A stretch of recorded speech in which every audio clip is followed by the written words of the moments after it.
সরাসরি গোপালগঞ্জে যুক্ত হব। সহকর্মী মোজাম্মেল হোসেন মুন্নার সঙ্গে কথা বলবো। মুন্না, সকাল থেকে শহরের পরিস্থিতি কেমন দেখছেন?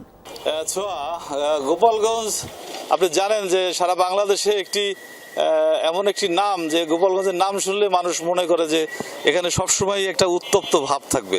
আসলে কিন্তু আজকে যে আপনি জানেন যে আজকে কার্যক্রম নিষিদ্ধ আওয়ামী লীগের আজকে প্রতিষ্ঠা বার্ষিকী।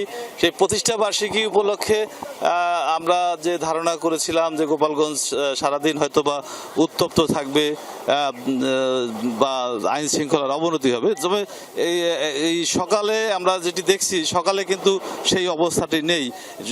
একটি চাপা উত্তেজনা যে নেই সেটি না, চাপা একটি উত্তেজনা রয়েছে, তবে একটি ভীতিকর অবস্থাও রয়েছে, যে কারণে রাস্তাঘাট কিন্তু সকালবেলা এমনিতেই রাস্তাঘাট ফাঁকা থাকে।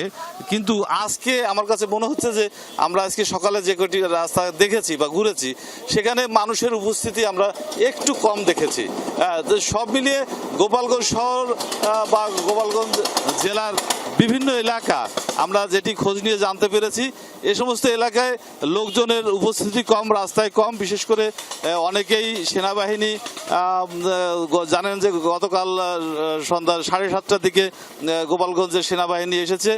তো গোপালগঞ্জ সেনাবাহিনী এসেছে বা আসবে এরকম একটি খবর যখন চাউর হয়ে যায় সব জায়গায়, স্বাভাবিকভাবেই যারা আওয়ামী লীগ বা ছাত্রলীগ বা তাদের সাথে যারা সরাসরি যুক্ত, তারা কিন্তু আগে ভাগেই কিন্তু গা ঢাকা দিয়েছে। তো আপনি আগেও বলেছেন যে গোপালগঞ্জে কিন্তু গতকাল রাতে কাশিয়ানী থানা পুলিশ ছাত্রলীগের এক সহসভাপতি তাকে গ্রেপ্তার করেছে। আর এছাড়া আজকে সকালে পুলিশের টহল আমাদের চোখে পড়েছে বিভিন্ন জায়গায়, বিভিন্ন গুরুত্বপূর্ণ স্থানে কিন্তু পুলিশ মোতায়েন করা হয়েছে, যাতে গোপালগঞ্জের আইন শৃঙ্খলা ভালো থাকে, গোপালগঞ্জের কোনো আইন শৃঙ্খলার কোনো অবনতি না ঘটে। তবে আমরা এখন পর্যন্ত সেনাবাহিনীর গাড়ি টহল আমাদের চোখে পড়েনি। তো হয়তোবা তারা একটু পরেই বা 10টার পরে হয়তোবা এরকম নামতে পারে। আমাদের কাছে সেরকম তথ্য এখন পর্যন্ত আসেনি যে তারা কখন বেরোবে।